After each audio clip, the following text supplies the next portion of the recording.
વડોદરામાં tree house સ્કૂલની બહાર વાલીઓનો હોબાળો છે। વાલી મંડળ અને વાલીઓ ટ્રી હાઉસ સ્કૂલ ખાતે પહોંચ્યા। સીબીએસઈની માન્યતા રદ થતા વિદ્યાર્થીઓના ભાવિ જોખમમાં મુકાયા છે।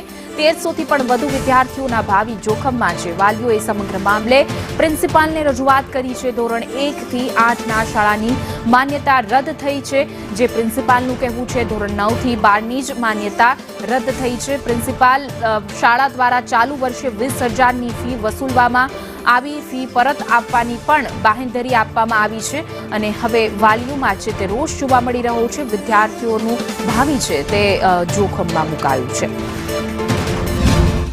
मेरा बच्चा 9th में था, 9th से 10th में आया। ये लोगों ने सडनली ऐसा बोल रहा है 9, 10, 11, 12 का एडमिशन कैंसिल हो गया। अभी आपको नियर बाई कोई स्कूल में जाकर के एडमिशन लेना है, तो हमारा कंसर्न ये है कि नेक्स्ट ईयर बच्चे का बोर्ड है। अभी नियर बाई कौन सा स्कूल में इनका एडमिशन होगा, तो उसका जिम्मेदारी कौन लेगा।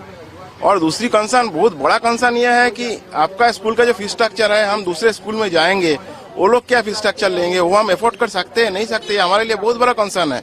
और बच्चे की तरफ से भी आप लोग थोड़ा सोचिए, बच्चे यहाँ पर फैमिलियर है, वो अभी 10th में जाकर के दूसरा स्कूल में उसको वहाँ एडजस्ट होना कितना बड़ा उसके लिए बात हो जाएगा।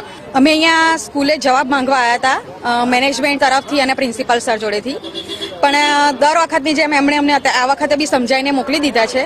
એક વસ્તુ કીધી છે કે 1 to 8નું રન થશે, પણ એ તમારા પર ડિપેન્ડ છે કે તમારા છોકરાઓને એડમિશન રાખવું છે નથી રાખવું, કે તમારે અહીંયાથી શિફ્ટિંગ કરવી છે બીજી એમની વાયલીમાં બ્રાન્ચ છે એમાં, એ બધું અમારી પર ડિસિઝન છોડ્યું છે। હવે અમે એ દુવિધામાં છીએ કે કાલ ઉઠીને ઓગસ્ટ સપ્ટેમ્બર મહિનામાં એ લોકો ક્લોઝ કરી દે સેશન, તો અમારા બચ્ચા ઓગસ્ટ સપ્ટેમ્બર મહિનામાં કઈ જગ્યાએ જાય, અને જાય તો બી અમને કઈ સ્કૂલ તે વખતે એડમિશન આપે, बिकॉज જે સ્કૂલના એડમિશન થવાના હતા એ બધા પ્રીવિયસ मीन्स 24માં अक्टूबर नवंबर में થઈ ગયા છે। डिसीजन आ गया है तो सारे पेरेंट्स को ये नहीं समझ में आ रहा है कि क्या करें, और चूंकि प्रॉपर्टी का इशू है तो हमको ये नहीं पता है कि आगे जो भी डिसीजन आया है, जैसे कि ये लोग केस हार गए हैं, प्रॉपर्टी दूसरे के पास चली गई है, तो वो स्कूल को रन करेगा नहीं करेगा। I think this is a decision that do and the court has to take कि भाई बच्चों का भविष्य खराब नहीं हो, उनका 1 साल खराब नहीं हो, पेरेंट्स के लिए ट्रॉमा सिचुएशन नहीं हो कि उनको जाकर के एकदम से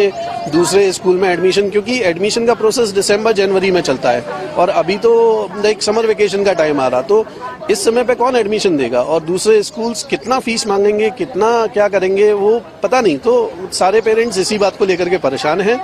तो अभी तो कोई सोल्यूशन दिया नहीं है स्कूल की तरफ से, ना हम लोगों को कोई परमिशन लेटर्स दिखाया है, तो वी डोंट नो। लेकिन जाकर के आज हम लोग मिलने की कोशिश कर रहे हैं डीओ सर से और उनसे बात करने की कोशिश कर रहे हैं कि वो इसमें कुछ एक्शन लें और इंश्योर करें कि बच्चों को कोई तकलीफ नहीं हो और पेरेंट्स को भी कोई ऐसा एक्स्ट्रा जो है मनी लोड नहीं पड़े उनके ऊपर कि भाई एक्स्ट्रा हमको मिड ऑफ द सेशन में पैसा देना पड़ गया है ना।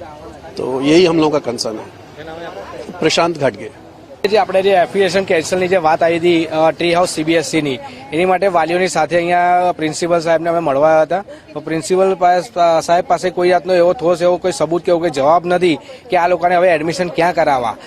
વસ્તુ એ છે કે અમે એમને કીધું કે જો કોઈ પેરેન્ટ્સને અહીંયા એડમિશન ના કરવું હોય અને એને બીજી જગ્યાએ જવું હોય તો એના માટે તમે રોલ ઓવર ફીસ લીધી છે 1000 રૂપિયા, એ તમારે પાછી આપવી પડશે। સાથે સાથે જે બુક્સના જે પૈસા તમે લીધા છે 7,400 રૂપિયા જે ઓનલાઈન ચાલે છે અમને એપમાં, એ તમારે પાછા આપવા પડશે। તો પ્રિન્સિપલે અત્યારે તો હા પાડી છે, હવે જોવાનું કે આગળ કેવી રીતના એ આપે છે કે નથી આપતા, એની માટે ભાઈ આગળ રજૂઆત કરીશું। અને એડમિશનની જ્યારે વાત આવે તો આ લોકો કહે છે કે અમે એડમિશન કરાવીશું, તો શું ગુજરાત ગવર્મેન્ટને કહું છું ને ડીઓ સરને કહું છું કે ભાઈ આ ફીસ શું બધી એક સરખી છે, એફઆરસીનું પાલન કઈ સ્કૂલ વડોદરામાં કરી